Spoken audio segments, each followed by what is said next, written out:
Welcome back to the deep dive. We're here to really cut through all the noise and give you the clearest take on what's actually making waves. And right now, you can't really ignore it, can you? The sheer volume of celebrity breakups just this year, 2025. It feels like every other day there's a new headline. And honestly, the details coming out are often way more surprising than just the split itself. That's so true. It's not just about who broke up anymore.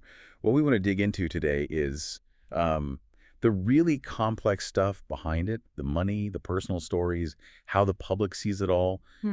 Sometimes the reality is miles away from that polished image they project. Absolutely. So our mission for this deep dive is simple. We've gathered a whole stack of recent reports, even some court documents, to try and untangle these, well, often messy narratives.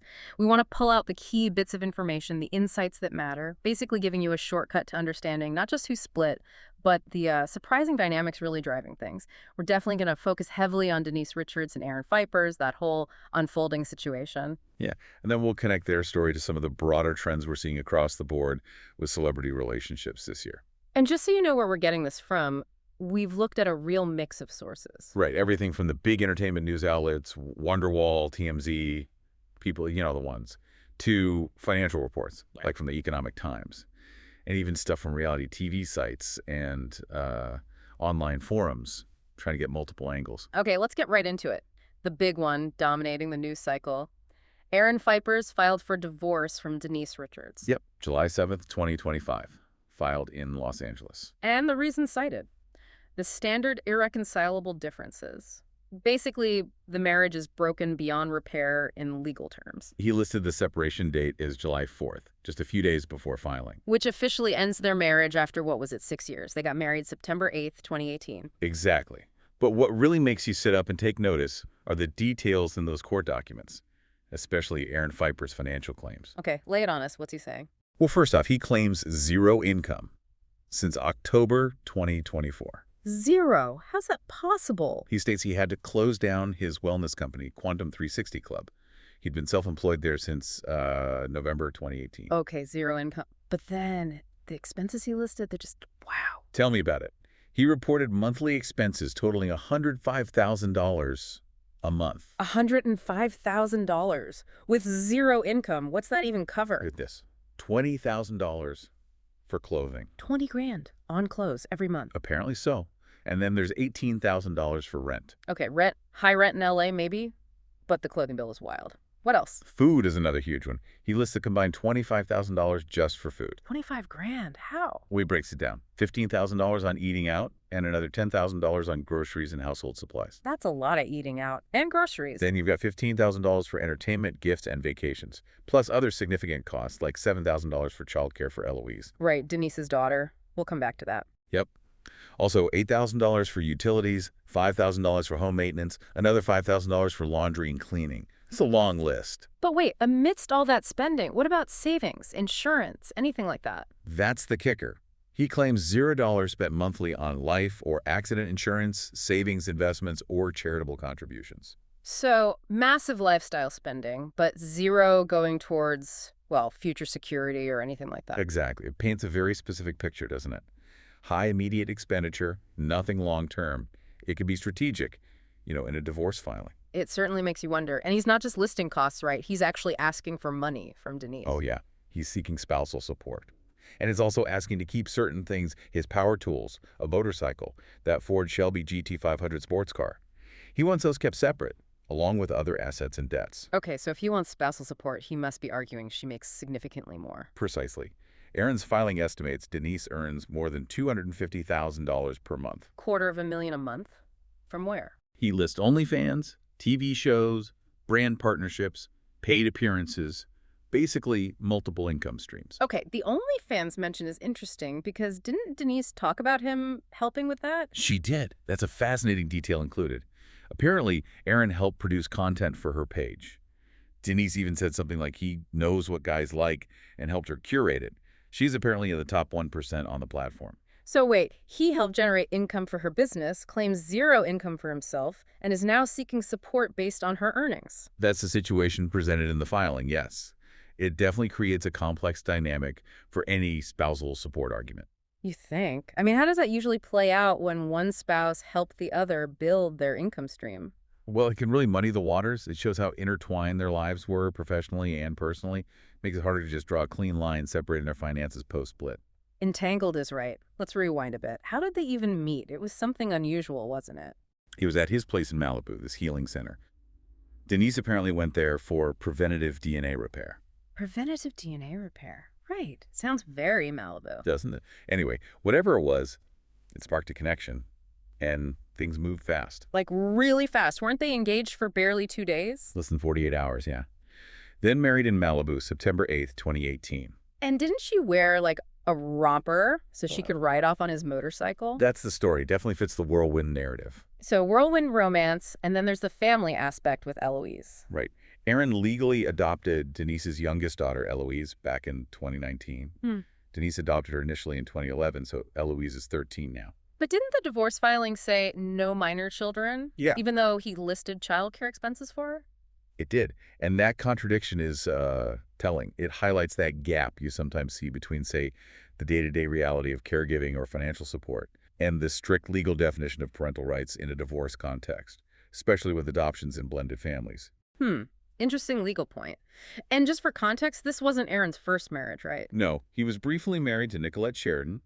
That ended in 2018, reportedly with no spousal support involved. And Denise, of course, was famously married to Charlie Sheen before. From 2002 to 2006. Yeah. So both have navigated divorce before, though maybe not under these exact circumstances. And their relationship itself wasn't exactly private, was it? They were on reality TV. Oh, absolutely. The Real Housewives of Beverly Hills, plus their own show, Denise Richards and Her Wild Things, Yeah. they shared quite a bit. I vividly remember that clip from just earlier this year, March 2025. Denise saying on camera she was never getting divorced again. Yes, even if they hated each other. And Aaron joked about getting different homes. Seeing that now juxtaposed with the divorce filing, it really makes you think about the reality in reality TV, doesn't it? The performance versus the private truth. It really does.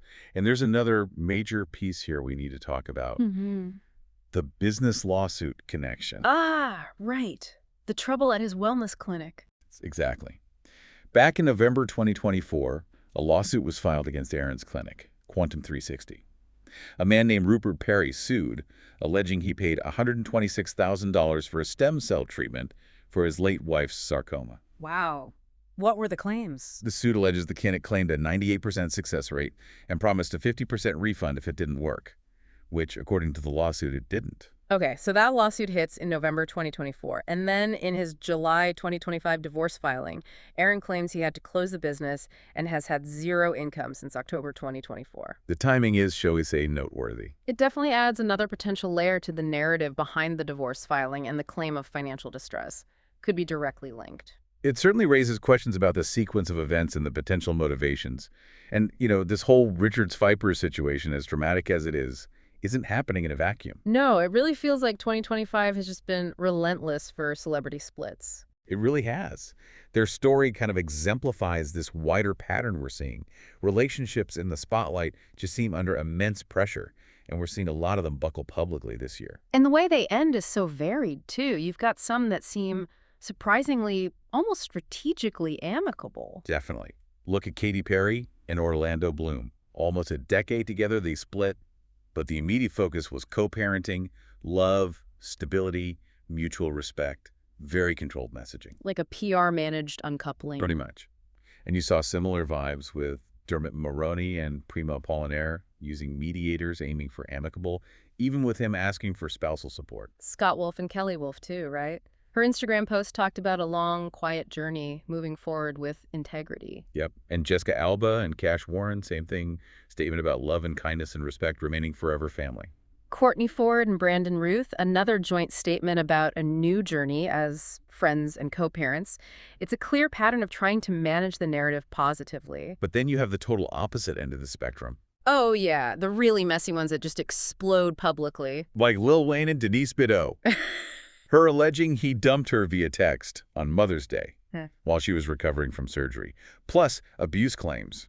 That's incredibly raw in public. Definitely not amicably managed. And what about the reality TV ones? The Love is Blind couple. Right. Lydia Velez Gonzalez and Milton Johnson. Right. She went on a podcast saying he wasn't ready for marriage, accused him of crossing lines with other women. That's airing dirty laundry very publicly. And the Bachelor couple, Grant Ellis and Juliana Pascarosa, split just 3 months after the finale engagement. The pressure cooker effect. Absolutely. And sometimes it's other factors, like family drama rumors about that playing a role in Romeo Beckham and Kim Turnbull's split. Or that bizarre catfishing scandal with Tommy Lee and Brittany Furlan leading to their separation. Although she later said it weirdly brought them closer, which is a whole other twist. It just goes to show the chaos. And it brings us back to that idea of the reality TV curse.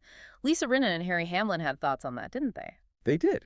As veterans, their take was interesting. They argued the show itself doesn't end marriages. Right, it just magnifies issues that already exist. Exactly. The cameras, the public scrutiny, it puts everything under a microscope.